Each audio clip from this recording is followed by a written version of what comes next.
जय श्री राम। लक्ष्मण जीवन का एक ही जिनका लक्ष्य है, जिन्होंने जीवन में सिर्फ एक ही लक्ष्य बना रखा है, वही लक्ष्मण जी को प्रभु राम के अलावा किसी से कोई मतलब नहीं। जब प्रभु ने कहा कि तुम यहीं अयोध्या में रह करके और माता पिता की सेवा करना, तो उन्होंने कहा कि प्रभु मेरे लिए माता पिता और गुरु सब कुछ आप, मैं और किसी को नहीं जानता। तो भगवान ने प्रसन्न हो गए और अपने साथ लक्ष्मण को ले जाते। तो जिनके जीवन में एक ही लक्ष्य हो, सुदृढ़ हो, प्रभु से मिलने की उत्कंठा जागृत होती चली जाए, तब समझ लेना चाहिए कि हमारे हृदय में लक्ष्मण उर्मिला का जोड़ा प्रकट होने लगा है।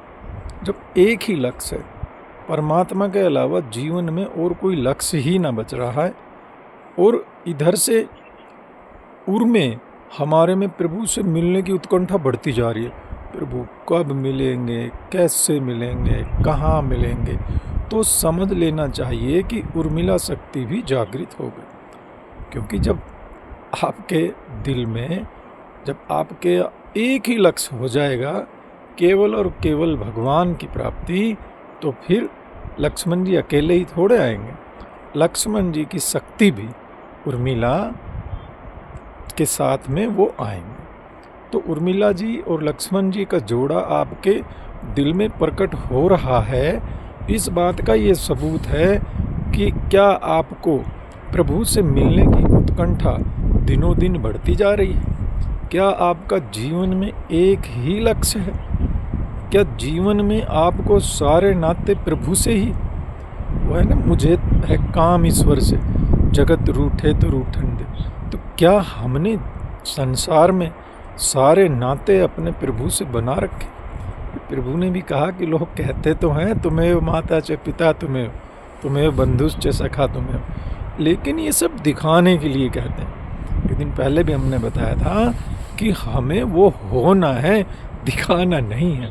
तो परमात्मा के प्रति हम इस तरह के भाव जब रखेंगे कि केवल हमारा जीवन में अब कोई लक्ष्य नहीं बचा, हमने तो केवल परमात्मा प्राप्ति करनी है और सारे संसारिक कार्य हम निभाते रहें, और जब ये कार्य हम करते जाएं तो उर्मिला माता भी हमारे हृदय में खुद पे खुद प्रकट होने लगती कि लक्ष्मण रूपी जो शक्ति है वो लक्ष्मण जी से अलग थोड़ी होगी।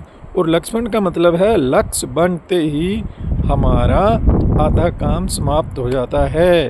तो आज के बाद ये ध्यान रखें, अपना लक्ष्य जरूर बनाएं जीवन में कि हमें परमात्म प्राप्ति इसी जीवन में करनी है। सियावर रामचंद्र की जय।